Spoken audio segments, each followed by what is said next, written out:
Testing.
Seconds.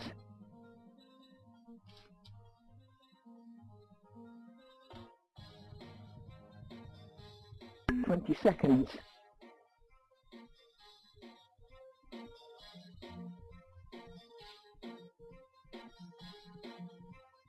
10 seconds.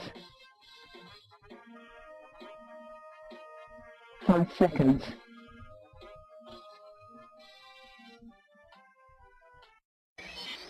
In your face, all over the place. We're online 24/7. 24/7. You're listening to the hottest internet station. From beautiful Saline in southeastern Michigan. Around the world at sunskyMysteries.com. This is the 2009 Top 10 Webcam in the World winner. This is SETV.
Report suspicious activity to your local police or sheriff. You and I know and do not believe that life is so dear and peace so sweet as to be purchased at the price of chains and slavery. A new world order. A new world order. The need for a new world order. We needed a new world order. The decline of the dollar is actually desirable. Revolt! And revolt! And revolt! And revolt! Revolt! Revolt! For America! For America! They say we offer simple answers to complex problems. Well, perhaps there is a simple answer. Not an easy answer, but simple. If you and I have the courage to tell our elected officials that we want our national policy based on what we know in our hearts is morally right, we cannot buy our security, our freedom from the... Okay. Yeah, all right. No, listen, you guys. We'll talk about this after the show's over. No. Good evening, everybody. Bill Zam here. How you doing? Welcome to our first live show since the infamous Cliff High interview. I'm talking to the staff in the control room right now. No, No, I'm not going to... Listen, you guys, I'm not going to lead off with everybody talking about me doing the interview, okay? I'm not that kind of an egomaniac. No, no, look, if you think you can do the show better, you come down here, put on the headphones, and you do the show. All right? Because I'm doing the show, I'm the host, I do it. All right? Good. Okay, I think I have that out of the way with our production crew, which is, of course, made up entirely of cats. Let me tell you something. Don't ever hire cats as your production crew because they do nothing but argue with you and then call you names. Now, if you'd like to be on the show, you can be on the show with us via Skype. Our Skype ID is BillZam1. That's BILLXAM and the number 1. If you come to the website, if you're actually watching it live stream, you should come to the website so you can get in on the chat and everything. That's sunsskymysteries.com/social. And that'll get you right to the website, and you'll be able to find us pretty easy. So I'll just sit here and mutter to myself for a few minutes while everybody is coming on over to the site, if you happen to be watching it live stream. Now, you know what? Here in the show, we had Cliff High on Tuesday night, and as I'm sure most of you are aware by now, we had a few problems. First, I believe that I am the only show host that has interviewed Cliff High that has ever been given a homework assignment by Cliff High. That's pretty outstanding in itself. And as it turns out, this particular interview with Cliff High, people are calling the best one ever. I can't address that at all. I can't say that it was the best one ever, but it was a lot of fun. It was a tremendous amount of fun for me, Bill Zam, to interview Cliff High and be given a homework assignment. Of course, he decided to drop bombshell after bombshell after bombshell on the show. So naturally, we had some problems with, number one, live stream, because at some points we had 500 viewers at a time in the 24 hours after the show. And right after the show, we started getting almost 250,000 visitors to the website an hour, which of course crashed that. So I called our provider, Bluehost, and they advised me to upgrade my account. So now the entire site is on its own leased server. So we have more bandwidth. We have a better cache system. That's where they take the information and store it so that when you go to a page on the website, it comes up faster. Kind of like what your browser does, except on an entire site-wide basis. So apparently everything is back up to snuff. We still have to install our static IP address. I will be doing that probably within the next 24 hours because the site will go down for about 6 hours after I do that. Now, we touched on some of the most amazing subjects that you could possibly imagine. And somebody is telling me that the sound is echoing, and that's because I have the ambiance microphone on as well. And as you can see, the echo has gone. So I'll leave the ambiance microphone down. See, we got these really fancy big studio microphones that we have here on stands and stuff, but since I go between here and the monitor to show you guys different websites and what I'm talking about, well, I have to have the headphone microphone on. So, at any rate, why don't we get on with the show. Here's the thing. Doom is back on. You thought the Ellen and Doom was over. Oh, contraire, my friends. Doom is back on, because not only are we heading through the Elenin tail, which some people believe contains a ton of arsenic, gigantic rocks that are going to pelt us continuously for the next couple of weeks, atmospheric poisonings going on, and everything else, I'm sad to say that's probably not going to happen. Because if you look at the size of the comet, Elenin, discovered by Leonid Elenin, you will see that the thing is just plain not big enough to encompass the entire shadow of the Earth, as they call it. And, well, I'm sorry, but I have to officially cancel that doom. I don't have any cancel the doom music, but, oh, wait a minute. I've got some nice background music that I can play. That will, here we go. Here's some nice background music. Oh, here we go. Here's some nice spooky background music. Let's go ahead and listen to that play. However, Doom is back on because asteroid 2005 YU-55 is on its way. So, sadly, there's not enough time to get the real, absolute doom on.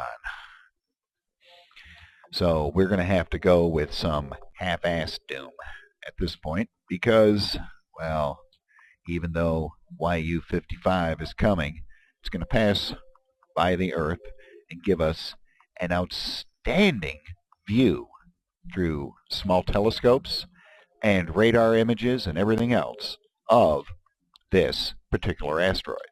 Let's go over to the screen and I'll show you what I'm talking about. Hang on, let's listen to the music for a minute.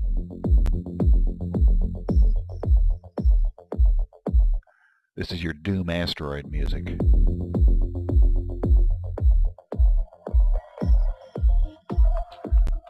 I kind of like it. I think I'll just let that play while we go over here to the screen. Now, let's take a look at this. Oh, let me see here. Hopefully the stream is going good. There's our director cat right there. It's Ambrose Butterbut, our director cat. There's our corporate logo. I'm going to have to tell you guys about the corporate logo. Alrighty, let's, here we go. Over here. And this is at Scientific American because, ladies and gentlemen,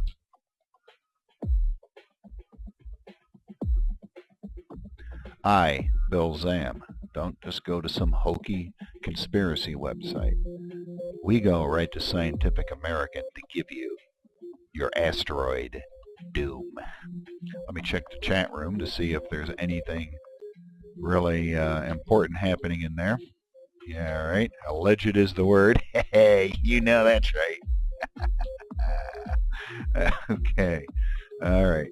All right. Now they're telling me to speak up. Well, I am speaking up, talking as loud as I can. What do you want me to do? Break my vocal cords? Then I'll be like that Adele, where she broke her vocal cords and now she strained her vocal cords and now she's canceled her tour. She was coming to Detroit. I wanted to go to that concert. She's a good singer. At any rate, let's take a look here at the Scientific American website, and let me turn down the music so it's not quite as overpowering after we listen to it for a minute more.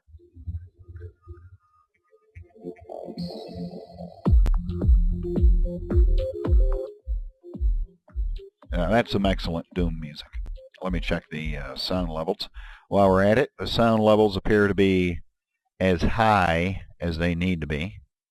We don't want to over extraordinary increases in programs. We don't want to oversaturate stuff. Hold the phone. Hold on.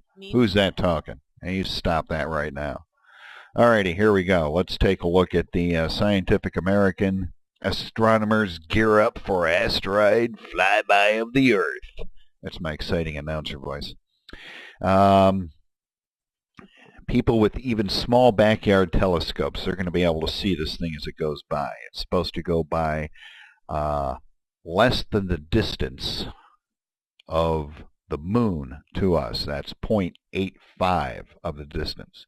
I don't think it's going to pass right in front of the moon, so don't think you're going to get some really cool pictures of the asteroid passing in front of the moon. I believe right now we're pretty close to a new moon, so we're not going to see that. However, if this thing hits the Earth, it's not going to be a planet-killing event by any means. It'll be more of a regional, destructive type of thing. It'll probably plunge the planet into an ice age, but it's not going to be wiping us out like the big asteroid killer that they suppose happened. Or actually, that may have been during one of the passings of Nemesis or Wormwood.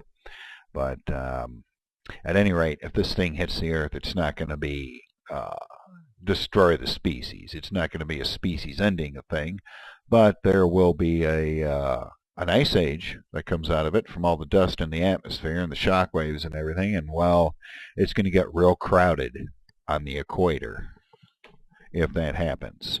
At any rate, let's go back here. It's this person at the JPL, Don Yeomans, at the Jet Propulsion Laboratory there in Pasadena, California. They got a lot of JPL laboratories, but the one in Pasadena is pretty cool. Larry Niven wrote a book that was called, oh darn, I can't remember what it was, but it was about a comet hitting the Earth. It was a pretty good book. It was mostly a social study in a comet hitting the book.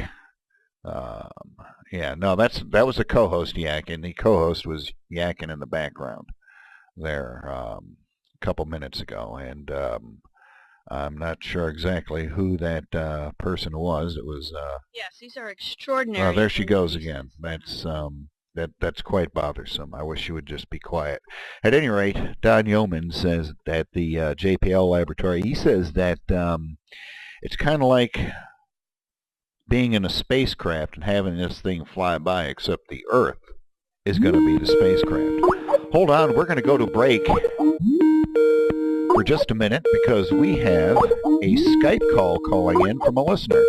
So let's go ahead and do this, and I am going to kill this microphone.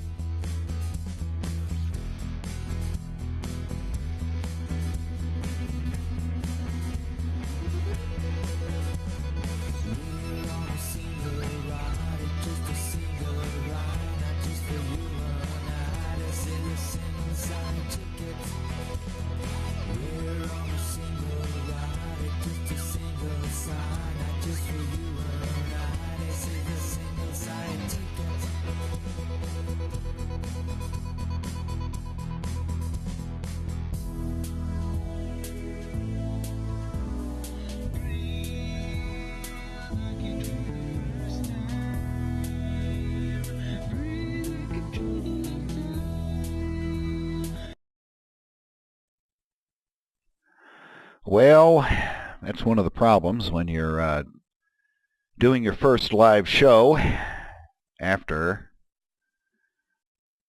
taking a break for a couple of days, is you don't quite get to the Skype callers before they hang up.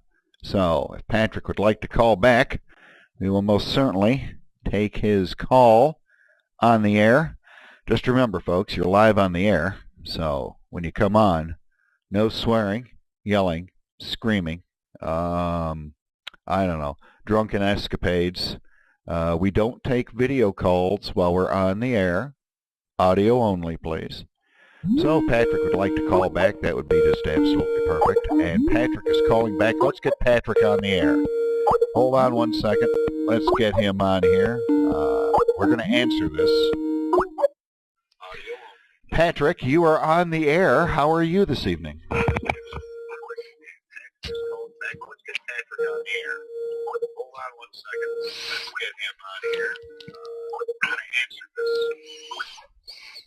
Patrick, of course, is going to have to turn down his playback. I'm doing great. So that we don't hear that pesky echo. Patrick, how are you doing? Can you hear me, or is that just feedback? That's just feedback. I can hear you just fine, and I believe the audience can too. How are you doing this evening? Can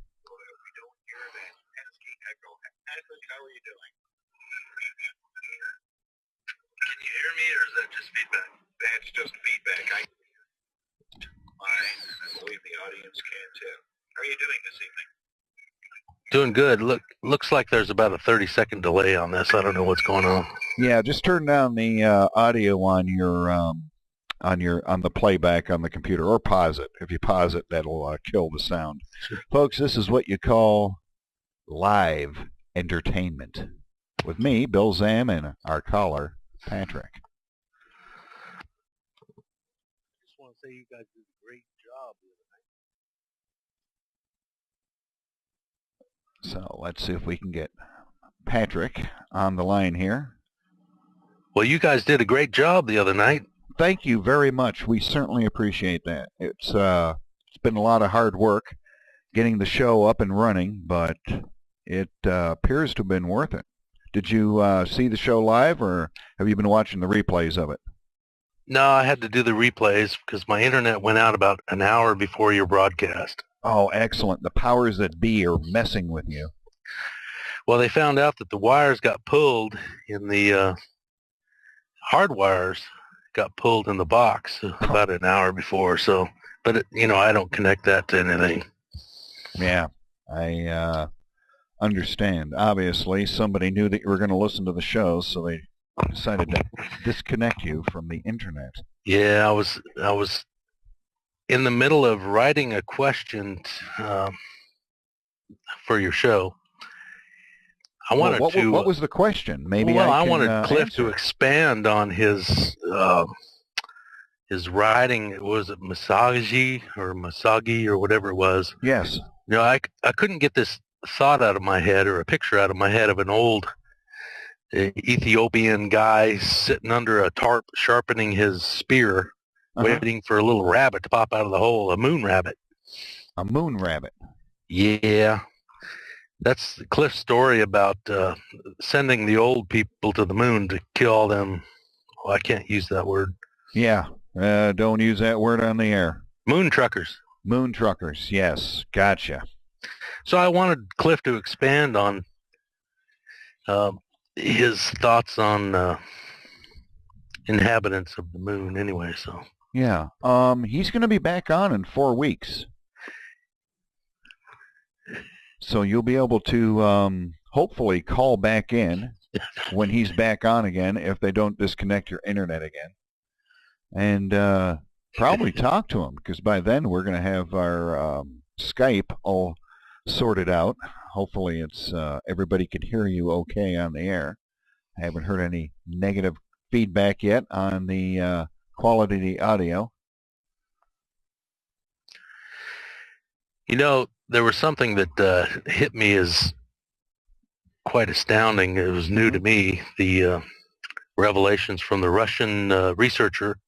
That was something, wasn't it? I forgot his name. I just went and ordered his Flamenco. books. Flamenco, Flamenco. Flamenco, F-O-M-E-K-O, I believe. Yeah, you wouldn't believe what the prices of some of those used textbooks are. They're out of stock for... I think the second, third, and fourth volumes are out of stock. Uh-huh. And some people are getting $200 for like volume 3 used. It's crazy. Yeah, I would have. Well, prices on stuff go up after there's somebody mentions it on the air on any particular show, and it's still really strange for me to say, but so many people have listened to that show and have started ordering these books. I think probably that has a lot to do with the price hikes. I bet you they weren't that expensive before the show. No, I saw the same thing. I don't know if you've heard of the Book of Aquarius with Alchemy Research, Jay Widener mentioning that you can use the dew, the morning dew, to create the Philosopher's Stone. Kind of like Dr. Joseph Farrell talks about. Okay. A lot of that stuff seems to be real. We just don't know what they were really doing. Right. But there was a book that came out. It was called the Book of Aquarius. And I'd like to ask Cliff what he thinks about that too, but okay, nevertheless. Let me write down some notes here. Yeah, Book of Aquarius, Jay Widener. I think just a J or J-A-Y? Oh, J-A-Y-W-E-I-D-N-E-R. N-E-R. That's yeah, he talks about Cliff, and I think he's interviewed Cliff once or twice. I'm not sure. But anyway, at the WebBot forum, we interviewed Jay Widener, and we talked about the Philosopher's Stone and the old hermetical texts and that kind of stuff. Well, a book came out in March of, was it 2010? No, it was this year, 2011. And they talked about using urine as the starting of the spigeric fluid. And when they published a list of equipment to use, they mentioned a retort, which is an albemic. It's a piece of lab glass with a bulb on the bottom and a little horn coming off the top.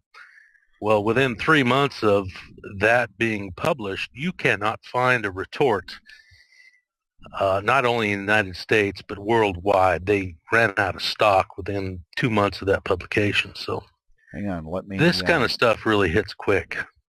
Yes, it does. Let me see if I can... Okay, I've got an image of a retort up right now. I am going to throw that up on the screen so the viewers can see it. This is the great thing about using live stream to do a show. There's a image of a retort on the screen right now for the viewers to see. It's basically a glass ball with a little tube coming out of it, and it looks like it boils the liquid inside of there, and then the purified liquid comes dripping out into a beaker. Or right, and if you read a lot of the hermetical texts, they cryptically talk about the secret fluid that everybody has, but nearly touches the hands. And you know, you could read into that. Well, nobody wants their urine to touch their hands. Bricklayers do. And the theory is that your body captures and filters chi energy. Okay. But it can't use it all, so what's left over is in your urine, and so it passes quickly. And so the best fluid to start with is your urine, and what you do is you condensate off, just like I don't know if you've ever made grain alcohol, but it's pretty similar at lower temperatures. Right. You're just basically using a distilling process. Yeah, and what they do is they distill off the purest, the lightest of the ether or the fluids. Right. And you set that aside, and then you calcine or you heat, and you make salts of what's left over, and then you recombine and do that several times over, and then eventually you come up with a crystalline salt that you put in a separate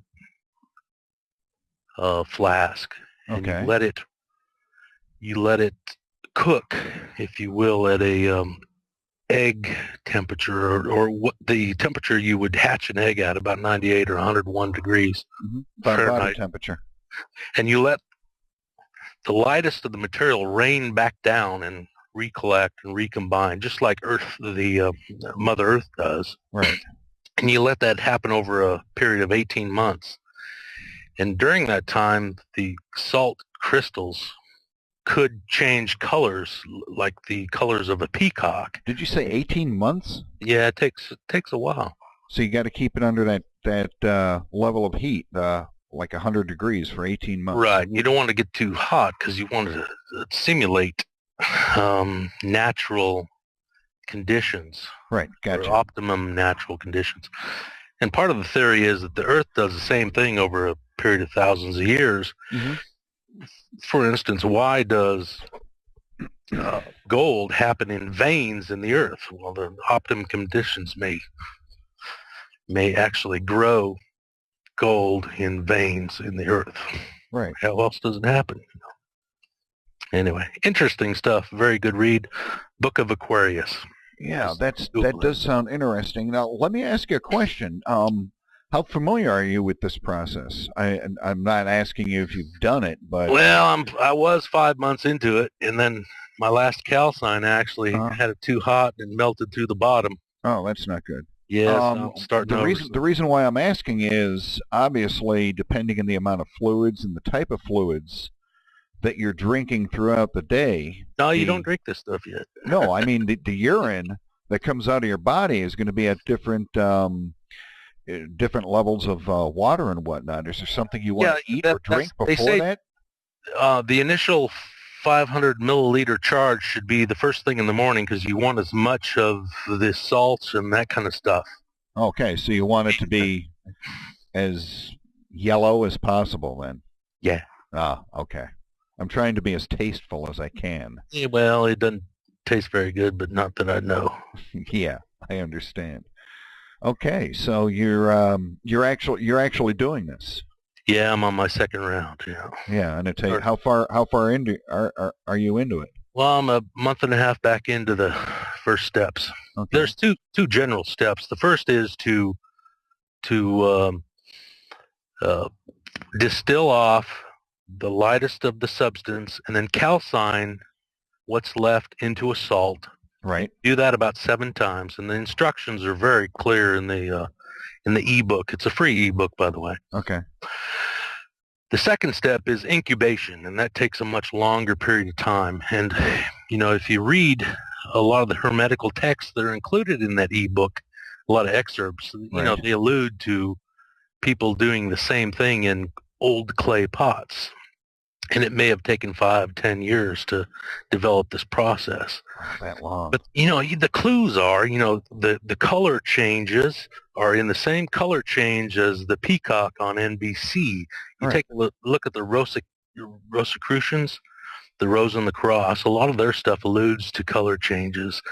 The Death of the Phoenix, the Phoenix rises again. All the Hermetic text talks about these color changes.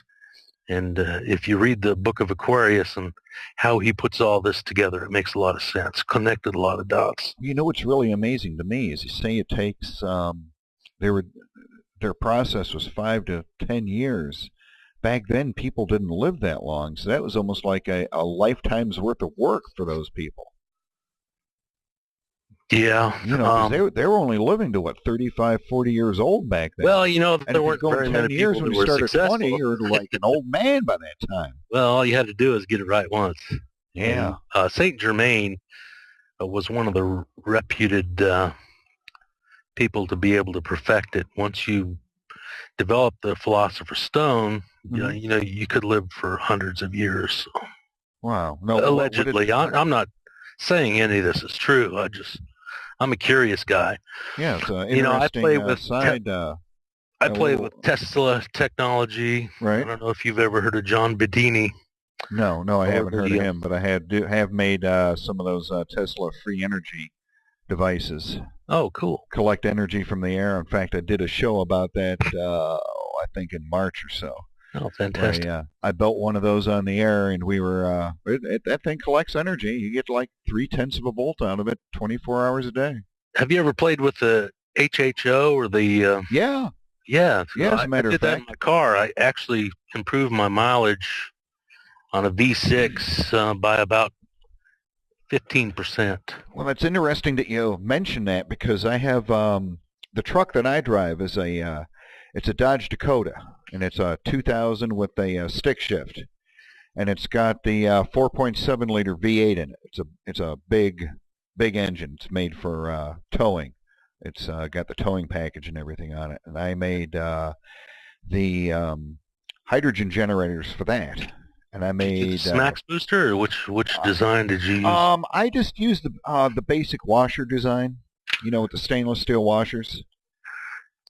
Those are pretty inefficient. They are inefficient, but in the city, I was able to raise the mileage probably 15 to 20%. Wow. Running those on the highway, of course, because it's such a big engine, you're moving so much air through it that little bit of hydrogen wasn't really gonna amount to anything. But we do a lot of hyper mileage techniques with the truck. In fact, I've got this truck that the EPA says gets 16 miles per gallon. I got it up to 27 on a regular basis without a problem. Wow. Yeah, and this hopefully this winter, depending on my schedule, I want to build a the more advanced, the newer models of the HHO generators, the ones that oh, and I can't remember the name of that YouTube video. The guy's actually has a Dodge truck the same year as mine, and he runs it on nothing but hydrogen. Doesn't have any gas in the gas tank at all. Just runs it off of hydrogen. Well, does he separate the hydrogen from the oxygen, or does it? Oh, he take it off in the since I've stoichiometric? seen it. He's got a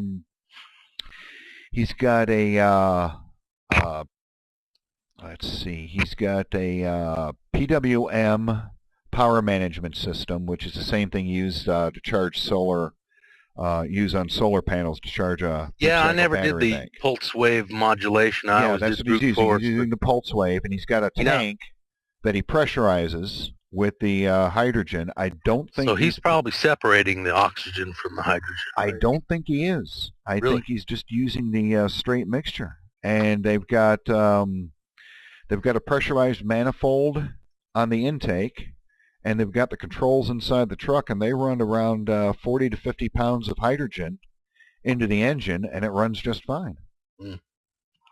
In fact, I've got... You know, I've seen some experiments. If you leave the two together in the stoichiometric ratio, the H2 to the O, or no, the H2 to the O, hydrogen. in the, what do they call it, diatomic or whatever. If you leave them alone, and they won't go together unless you provide the spark. But if you leave it in the proper ratios, it actually creates a vacuum upon ignition. Yes.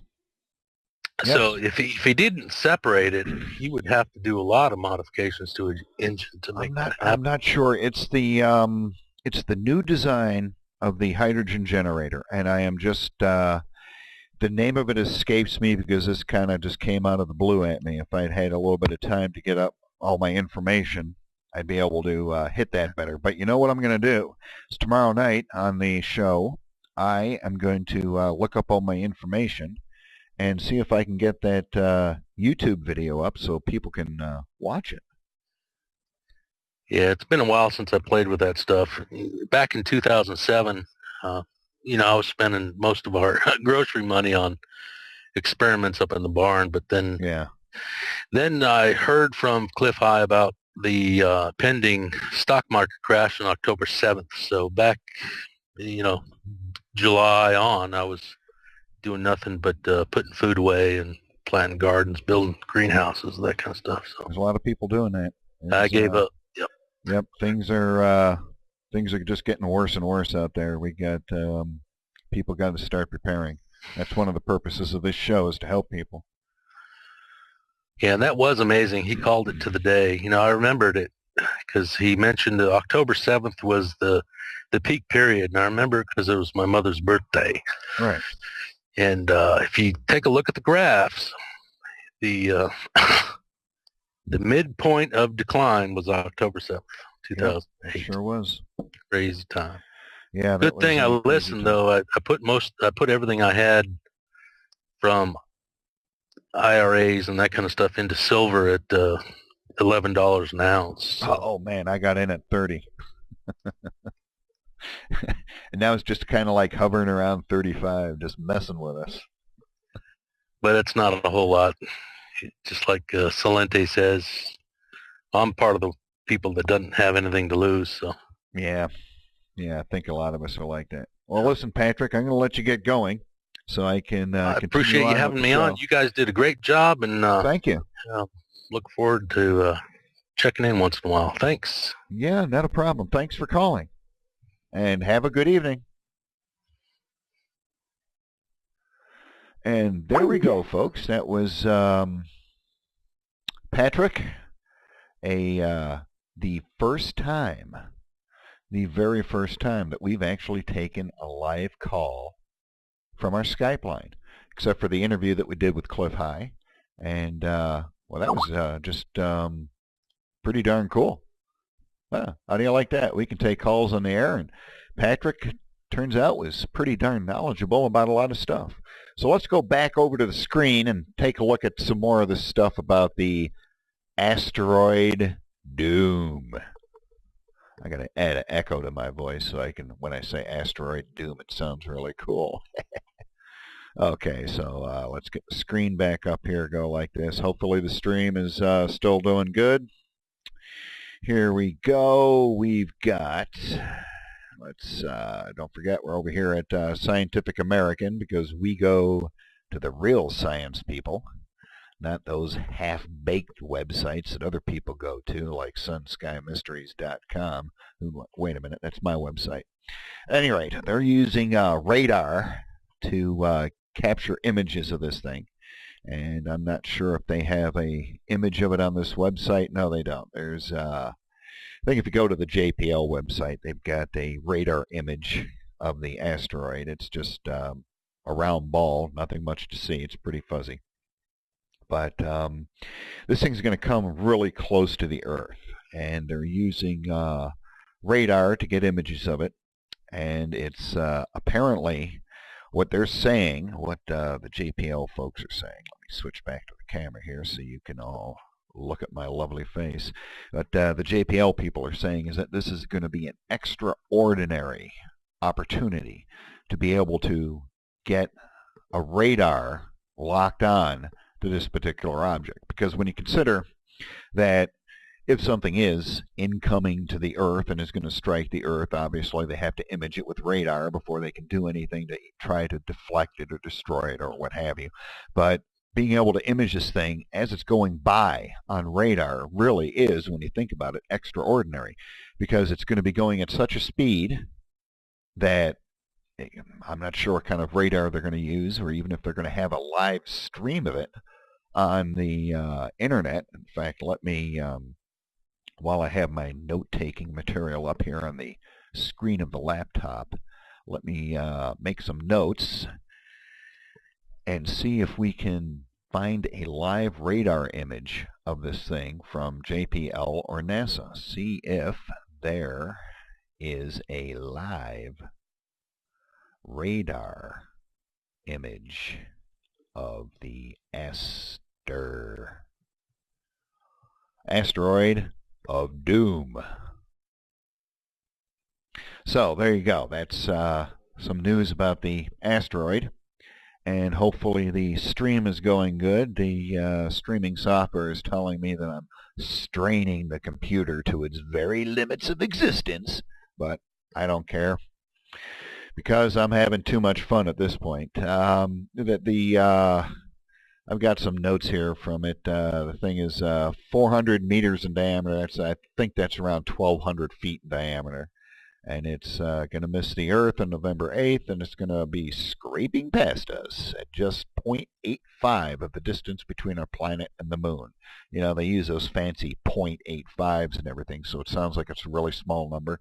But the moon is 1, okay? So it's not going to be that close, just inside the orbit of the moon. It's not like it's going to be bouncing off the atmosphere or anything like that. You won't be able to see it with the naked eye, but if you have a telescope and know where it's at, then you can probably see it. They're talking about it being a radar bonanza, and they're going to hopefully, okay, I'm getting down to the meat of the article.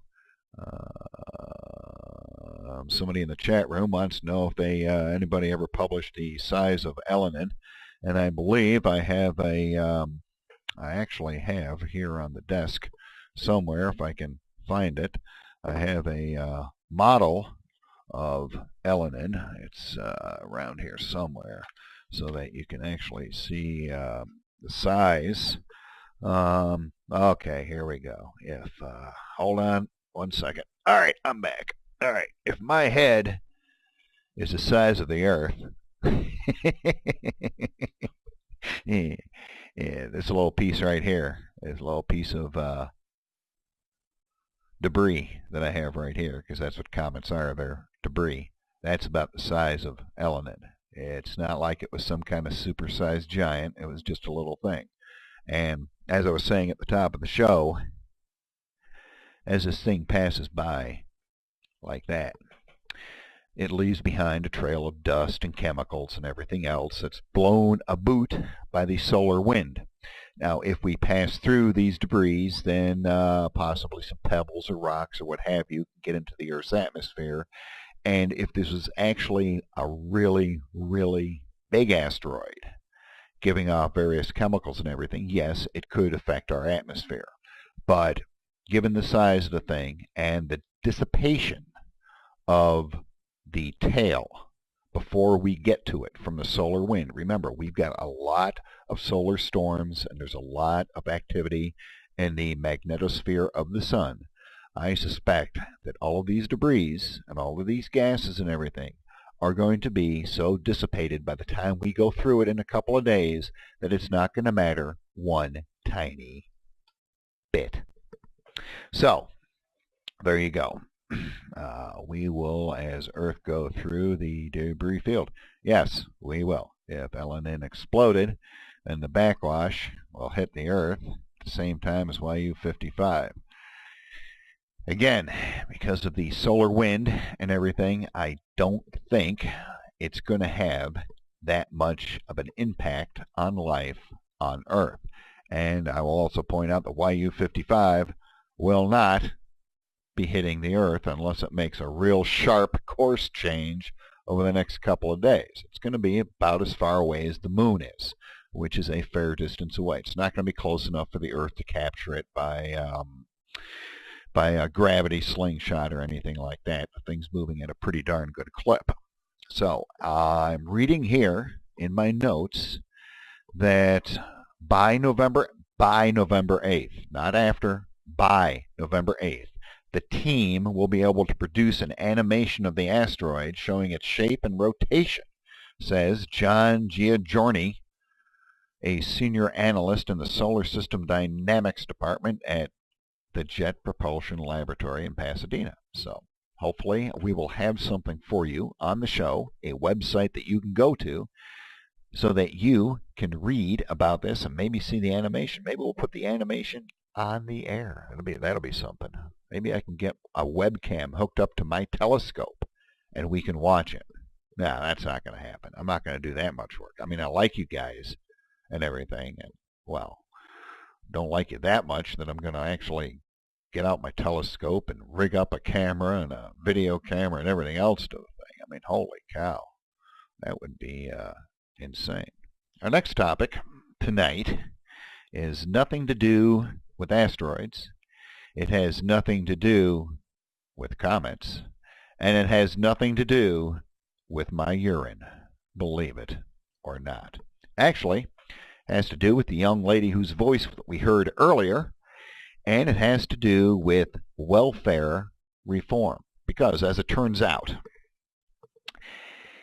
the highest percentage in the history of the United States is now on some type of government assistance. It's because of the economic downturn and because the opportunities for employment are lower than they have been in the past. Now, you could say that this is due to overregulation. You can say that this is due to businesses being very, very nervous about investing in new employees or new products because they just don't have a clue as to what the hell this government's going to do next. You never know. They might go this way, they might go this way. Who knows what kind of crazy regulation they're going to come up with next to screw with people, apparently. Anyways, the federal government runs 70 different means-tested anti-poverty programs that provide cash, food, housing, medical care, and social services to poor and low-income families. Here in Michigan, they have just updated the AIDS aid program to increase the amount of money that a poor family can have in the bank before they cut them off from the aid. It was, I believe, $2,000. They've raised it up to $5,000. And before, the low-income family could only have one vehicle, but now they're allowed to have two vehicles, and the second vehicle can only be worth $500 or something like that. So they're working with the lower income people. I mean, here in Michigan, unemployment is still above the national average, so I just isn't a lot of money to go around, but we're doing what we can to help the low income people. I mean, you got to. You got what else can you do? You have to. But see, a lot of these programs, actually there's only one program that the federal government runs. That is called the, I believe the TANF. Yes, the TANF, the Temporary Assistance for Needy Families Program. That is the only one that the government runs at the federal level now. The only one that the federal government runs that actually does anything whatsoever to get people off of the assistance. They help them get a job. The TANF program does. And getting that reformed, I believe they did that in 1997, getting that reformed was like pulling the teeth out of a really, really upset cat. And if you've ever pulled the tooth out of a cat, if you've ever taken a cat to the dentist, you know that that is a lot of work. At any rate, we have the audio of an interview in form of some sound clips. This is the first time we've done this. We're trying to do this like a real show, believe it or not. So we've got some sound clips from an interview that a young lady by the name of Kiki Bradley, I believe her full name is Kathleen Bradley. She is with the, she's a research fellow at the DeBoss Center at the Heritage Foundation. She was the assistant director at the TANF Bureau for 2 years, so she knows exactly what she's talking about. This particular interview was recorded on June 22nd of 2010. So it's a little bit dated, but the information is still pretty good. Now I'll tell you something. One thing that drives people like me, because I obviously am a highly trained broadcast professional, is that the average person doesn't realize that they have to keep their voice at a nice even level when they're in front of the microphone. And this particular lady's volume keeps going up, and then it goes down like this, and then it goes up, and then it goes down again. So it's kind of difficult to hear it sometimes. I've tried to even out the volume on this as much as I can, but it's driving me insane. At any rate, the interviewer asked her, welfare has continued to sit heavy within the budget. It has gone up 42% in 1 year. Are these increases excessive? Let's see if I can actually do this. Here we go. Yes, these are extraordinary increases in programs that we like to call welfare programs. There's 70 different means-tested, meaning welfare, programs on the books today that the federal government runs. Everything from food stamps to Medicaid to child care to cash assistance. There are 70 of these programs. Since President Obama has taken office, like you said, he's increased the spending on all these programs by 42% over President Bush's last year in office. That's an enormous increase. On average, over the course of the last 20 years, the increases would vary from about 3% to about 6% on these programs. So a 42% increase represents a very large-scale increase in funding for these programs. And it's not just the funding. President Obama has increased the eligibility for these programs. So he's increased the number of people who can qualify to be on these programs. So he's increased the funding and the eligibility for all of these 70 different Well, the auspice. Now that's interesting to say the least. However, I will say in the defense of, well, not in the defense of anybody, that there is a greater need, so obviously more people are going to need assistance. So I can understand what she was saying, but as a broadcaster, I have to try to get both sides of the view on there, and well, there you go. At any rate, on the screen here, you can see that food stamp use has reached a record 45.8 million people. That's 45,800,000 people in the United States are currently getting food assistance. In fact, here you go, up on the screen right now. Here's the graphic that comes along with this particular article. You can see the steady rise since 2001 of people that are on food stamps. You can see between 2008, went up 4% between 2007 and 2008. Then it went up 49% from 08 to 09, 17% in 2010, another 15%, another 11%, for a total of $89 billion now being spent for families in need. Now, the interviewer asked the young lady, when it comes to ways to resolve this, how could we draw down this increase? Well, the in spending? auspices by which the president increased these programs was because we have an economic downturn right now. We're in this recession right now. So he's used that to his advantage to increase spending levels on these programs. And some would argue that's legitimate in some cases, definitely. However, once this recession ends, it is our recommendation at the Heritage Foundation that we draw down these spending levels to the pre-recession levels. If you take these huge 42% increases back to what they were before the economic recession hit, we would have the ability to save over the next 10 years $1.4 trillion. So just bringing them back to the reasonable level they were before the economy tanked would save us a lot of money. This hasn't. So there you go. That was the example of this young lady's voice going up and down in volume. Hopefully you heard all of that.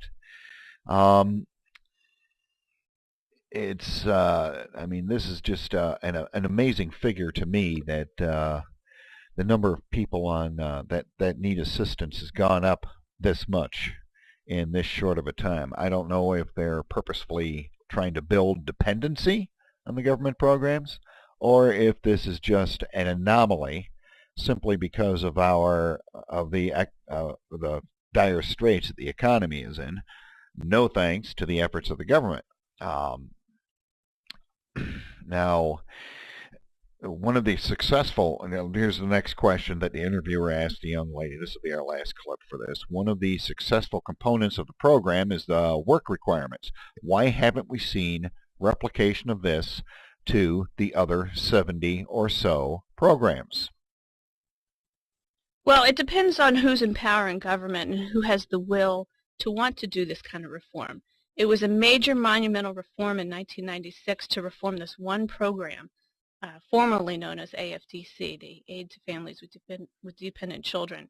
It was transformed in 1996 to TANF, Temporary Assistance for Needy Families. And over the life of this transformation, over the last about 15 years, we've seen a reduction in caseloads of about 2.9 million families leaving the welfare rolls for work and jobs, which is fantastic. So we have this wonderful model, and what we need to do now is pick off these other 69 welfare programs one by one and try to do what we did in TANF into these. There's no reason why families who are on food stamps that also receive TANF shouldn't have the same work requirement, or those who receive subsidized housing in one of the HUD Section 8 voucher programs. There's no reason why, if you're receiving housing assistance or food stamps or TANF, that they all shouldn't have the same kind of requirements behind them. And not to mention, it sounds harsh, oh, you're forcing these people who are already down on their luck to go get jobs. Well, this is actually better for them in the long term. It's going to propel them up the economic ladder. Once you put them on the first rung, they're more likely over a course of time to move up that economic ladder and off of government dependency and into a position of self-sufficiency and providing for themselves. So there you go. That was the young lady. Now remember, she was the assistant director of the TANF program for 2 years, so she knows what she's talking about. She's not just like some kid that they dragged in off the street to take a class. She actually knows what she was talking about because she was in charge of this thing.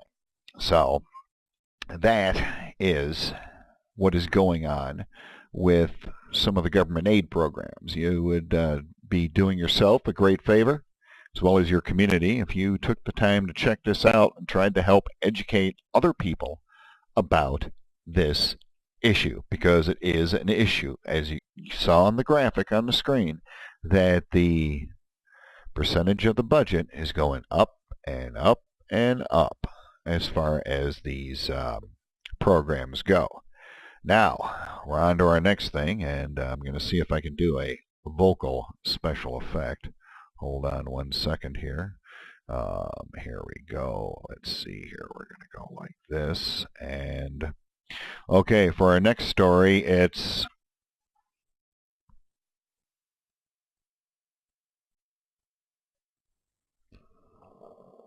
Killer Super Flu.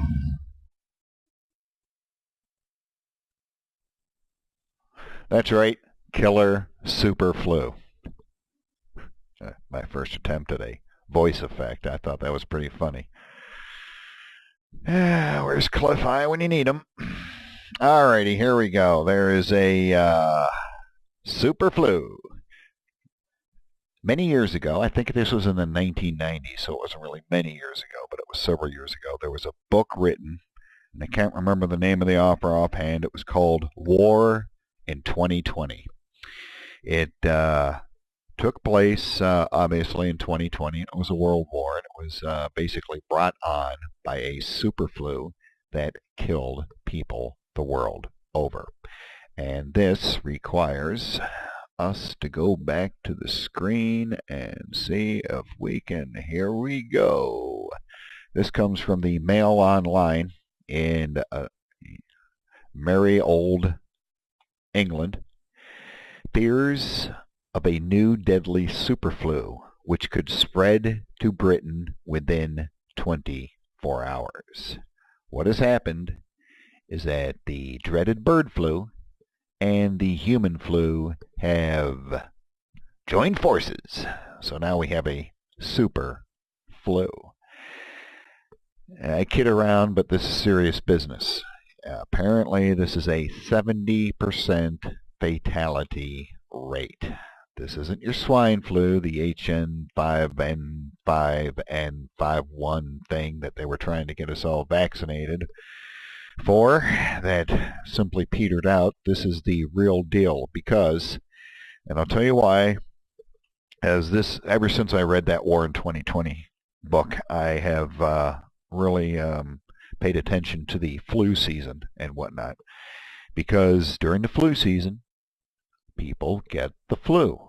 And the flu vaccine that you get is a best guess scenario about the type of flu that's going to go around this year. What they're seeing in the southern hemisphere that's coming up to the northern hemisphere, because it's winter down there, their flu season. So they take a best stab at the vaccine.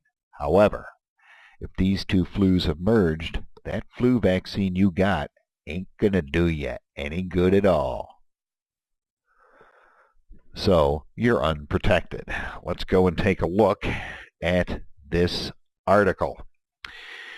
Fears of the new deadly super flu, which could spread to Britain within 24 hours. Now, it's hard to say if this is going to spread within the next 24 hours. This article is from, I believe, yesterday.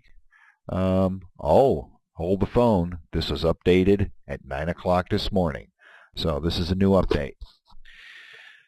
A new deadly strain of the super flu could spread to Britain within the next 24 hours. So there you go. That would be our time right now.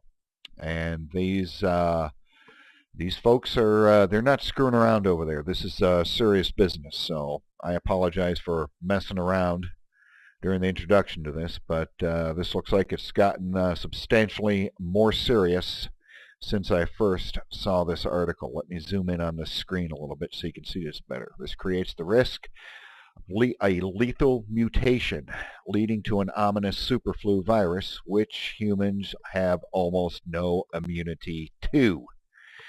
Peter Hotz, a world-renowned infectious disease expert, says highly infectious strains of the virus against which humans have little defense can spread from one continent to the other within 24 hours. In other words, some clown that's got this flu that hasn't shown symptoms yet hops on an airplane, goes to New York City, and it's here. Last year, 600 people died from the winter flu in the UK, with hospitals so overwhelmed they were forced to cancel routine operations. So these guys are they're kind of gun-shy about the flu this year. The true nature of this year's virus won't be known until the weather gets colder and people spend more time indoors, which leads to fast transmission of the illness. Snow is forecast to arrive within weeks, and a freezing December with temperatures of minus 15 degrees on the way. You will recall when we had Cliff High on the show, Cliff High and myself at any rate, in our conversations we have been talking about this winter and the distinct possibility that we are heading into a new ice age because of the way the weather is going. Let me see. I will just go ahead and keep talking here. At any rate, if we get a bad winter, let me call up this website here, and hopefully it will not crash our video server here. What I have on the screen right now, this is the current jet stream. As of right now, let me lower that down and go like this. Okay, hopefully you guys can see this. This is the current real-time jet stream, and this is what Cliff was talking about on Tuesday night. Now you can see the animation of this jet stream here. Hopefully the video stream is working well. You can see where my cursor is right now. This is the Gulf of Alaska. This is where all the crab fishermen and everybody else are. The big worry about this winter is not the little weather map that you've been seeing on the TV about how it's going to be up here in the upper Midwest. It's going to be snowier and colder and everything. The big problem that we're seeing right now up here in the Gulf of Alaska, and you can actually see this starting to form right now. This is what we were talking about on Tuesday. This is real-time information. Okay, you can see the darker colors, these dark purples right down here. That's 155 knots, 135, 120 knots. You can see up here in the Gulf of Alaska, we have got a big dip here. This comes down here, gathers up moisture, brings the moisture inland, so that we are, in fact, starting to see what we were talking about, and that is a dominant jet stream starting right up here in the Gulf of Alaska. You can see this sine wave that we've got here. You can see how deep this is dipping. I can't stop this animation, so I apologize, but you can see we've got friends right now down here where my mouse pointer is in Baja, Mexico, right here. In fact, they're in the chat right now. You can see this jet stream dipping down right to Southern California. That's some pretty serious business there, folks. That oh, and I didn't have the screen on. Oh, that's just perfect. How could that possibly get any more perfect? Hold on a minute. Let me go back here and get this back up onto the screen. Oh, if I possibly could. Let me see here and go over here and recently closed tabs and go with this, I believe. There we go. Pardon me. I am an idiot. Okay, now we have the screen up. I had the camera up so you were watching me watch the screen. So we'll go over this again. Note to self, make sure you've got the screen capture on. This is the Gulf of Alaska up here. You can see the jet stream. This is what Cliff and I were talking about. You can see the jet stream right up here. This is 135 knots of wind up here. You can see this is already starting to set up here in the Gulf of Alaska. If that happens, if this becomes the predominant jet stream, and hopefully it won't, you can see this coming right up off the North Pole right here, these high winds. If this sets up the way Cliff is expecting it to, you're going to see snow all the way down here, down south, all the way up into June of next year. That's what Cliff is talking about. Snow in middle of the summer, all the way down to the panhandle of Texas. That's how serious this particular event can be. Now, this is the Baja area, right here where you see my mouse pointer going around. You can see, this is Baja, okay? This is like where it's hot. You can see that that jet stream is now dipping down real close to Baja with that cold air. You can see this jet stream, okay? This stuff is picking up moisture, and it's going to cause a lot of problems. Okay, now let me done that. We can go back here and go back to the camera. And there we go. I'm back. Sorry about that little problem with the screen capture. I promise that will happen again. At any rate, with the super flu and the potential for this extremely severe winter, we have the potential, not the surety, of if this flu does come and visit us, as the infectious disease people in Britain are expecting. And you would do yourself a favor if you go to the American CDC, I believe that's cdc.gov, do a Google for it, the Center for Disease Control, and see what they're saying about it. I haven't had a chance to look at their website yet. But they're pretty serious about this. You can tell just by the tone of the article and what they're saying over there in Britain, they are deadly serious about this. They're not screwing around with it this time, because we have no protection for this type of a flu virus. Nobody's had it before. This is a brand new strain. This is like Spanish flu outbreak. And I don't care what kind of fancy pants medicine you have and how many hospitals you have. Once the hospitals get filled up, they're going to start stacking people up out in the parking lot, or tell you to stay home. And just think about what that's going to do to the economy. So you got a real bad winter, you got a real bad flu, and you got a real bad economy. And, well, it's just going to screw everything up. So, at any rate, let's see what time it is. It's 8 o'clock. We've been on the air for an hour. So, I'm going to go ahead and designer flu. Yes, definitely. You don't know what any of these powers that be people, these Illuminatis or whatever the hell you want to call them. You don't know what in the heck these clowns are going to pull next. I mean, holy crap! We got to hit the Occupy stuff tomorrow night. That's for sure. We got to hit that hard, because this stuff is starting to get a little bit out of hand, and it's all engineered. The Occupy movement, it's all engineered, and we've got the information about who's doing it and why they're doing it and everything else. So, we are going to close out the program tonight. We had our first caller. That's pretty special, and it sounds like it was somebody right from the WebBot forum. That's pretty good. This show is going to repeat along with the Cliff High episode, so people can actually see what the normal during the week show is like. You guys can call in.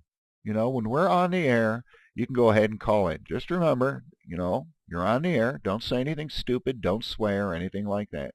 I like this guy that called in tonight. That was great stuff. Great stuff. Great, just the way we want to do the show. That's good, because you know what? Look, here's the thing. We're giving you people information. We're giving folks information that they need. We have a great team behind us. Does the production, helps do the research and everything. I do a lot of research. The cats, they're upstairs right now in the control room. They're producing this. They're yapping in my ear right now. They want their cat box cleaned out for some reason. At any rate, I can't convince anybody of anything. The only thing I can do is give you the information. Okay? If you go on the air and you think you're going to convince people of something just by talking to them, you're going to be a sad and depressed person for the rest of your life. That's not my purpose. My purpose is to keep as many people here listening to me, watching the show, calling in, and getting the information as possible so that we can sell advertising for the show. I mean, this is a money-making venture for us. I mean, this is a business, okay? We spent thousands of dollars on this equipment just so we can give you the information that you need. You get good information, and hopefully we can do it for a living. So I'll be on the air 24 hours a day. Can you imagine that? Bill Zam, in your face, 24 hours a day. That would be amazing. At any rate, that's about it for the show tonight. Hopefully you'll tune in again tomorrow night if I haven't sickened you completely. I see we have a fair number of viewers. We have myself, our co-host, some chick named Diane. That's a hot name. I bet that's a pretty hot-looking chick, Diane. Yeah. And then somebody whose name I can't pronounce, and Eastern Belle. So we got a full house tonight.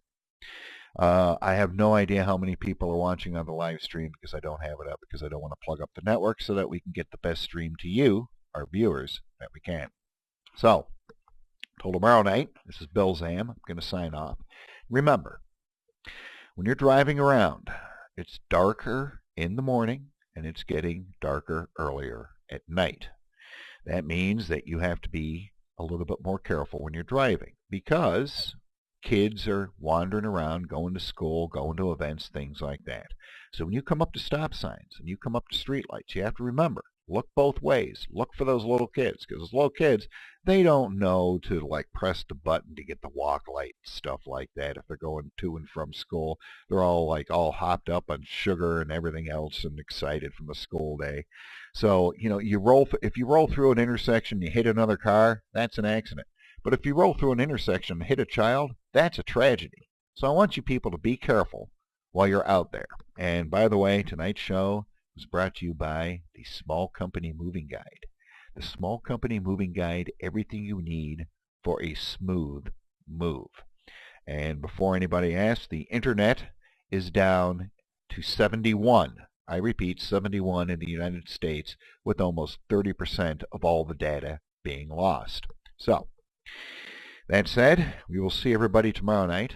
This is Bill Zam signing off. And until we see you tomorrow, hasta la vista. You know, I got to get a better log off thing. You know, I got a bunch of cats sitting around the house sleeping for 19 hours a day. You'd think they'd be able to come up with something a little bit better than